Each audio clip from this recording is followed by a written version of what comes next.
Pour le Paris Saint-Germain, Jérôme Rotten, remis de sa blessure à la cuisse gauche, est bien titulaire. Paris Saint-Germain privé de Cissé, Armand suspendu, de Pichot blessé. Une équipe du Paris Saint-Germain qui veut se rassurer dès les premières minutes avec Landrin. Un ballon de Paoletta pour Kalou, la frappe de Kalou. Non, il décale justement Jérôme Rotten. La frappe de Rotten, mais Stéphane Cassard, le capitaine du Racing Club de Strasbourg, a bien bouché l'angle et peut repousser les assauts d'un Paris Saint-Germain convaincant dès les premières minutes, qui veut absolument essayer de se mettre le public dans la poche, parce qu'il faut les 3 points, mais aussi il faut la manière. Et Rotten a montré la voie sur cette frappe un petit peu détournée par Agui. Encore le Paris Saint-Germain avec ce long ballon de Rosenal pour Paoletta. Maintenant Landrin, et Landrin qui vient buter sur la sortie de Stéphane Cassard.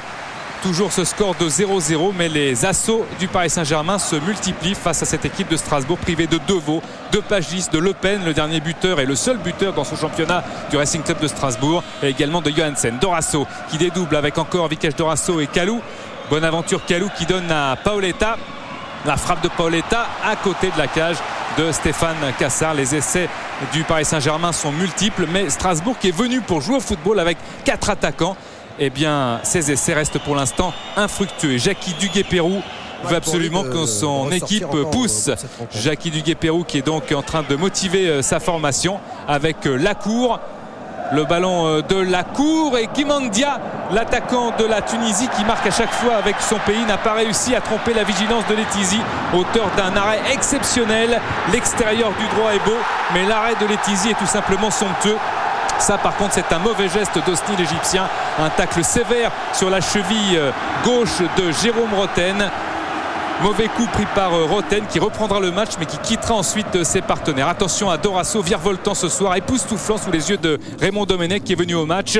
Attention avec Paoletta, la frappe est contrée. Bonaventure Kalou qui se décale, qui frappe et qui marque. Bonaventure Kalou qui débloque la situation pour le Paris Saint-Germain en marquant son 2e but de la saison. Le premier l'avait été contre Metz lors de la première journée, où il avait été l'auteur de 3 passes décisives. Là c'est un but capital pour le Paris Saint-Germain avec cette frappe détournée de Paoletta et Kalou qui tente sa chance du gauche. C'est bien joué de la part de Kalou.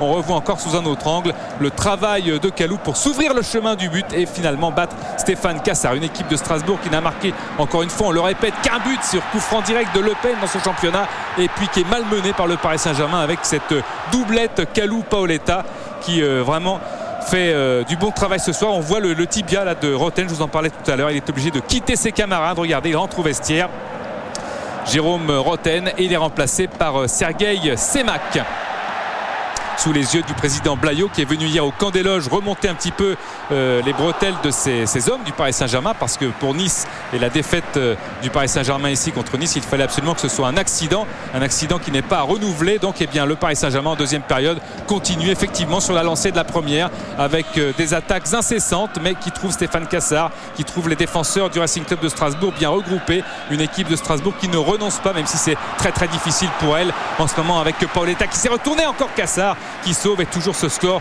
de 1-0.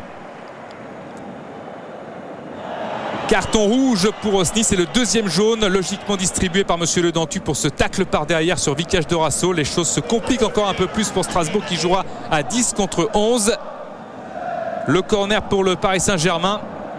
La reprise d'Ateba directement sur le gardien du Racing Club de Strasbourg. Ça aurait pu permettre à Ateba, pour la première fois titulaire ce soir, de marquer un but. Rotten est sur le banc, il regarde la fin du match.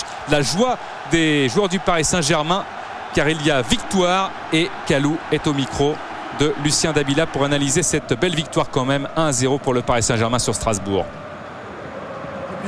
Ce soir, il était crucial pour nous de gagner.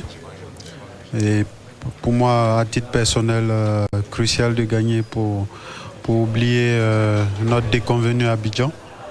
Ouais, je peux dire que c'est une revanche, mais bon, une revanche sur moi-même, parce que j'avais à cœur de montrer à tous ceux qui me critiquaient là-bas que je valais mieux que ça. Et puis la meilleure réponse, c'était de leur montrer sur le terrain. Et puis je l'ai fait. Je pense que ouais, je suis satisfait. 6e victoire consécutive du Paris Saint-Germain contre Strasbourg au Parc des Princes, avec encore un des hommes du match, Vikash Dorasso. C'est une victoire importante pour le PSG.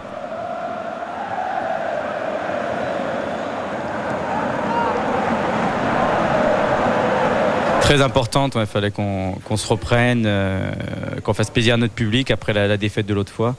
Puis en plus on avait vraiment mal joué et la victoire, je trouve aussi qu'on a bien joué, donc je pense que c'est un bon résultat.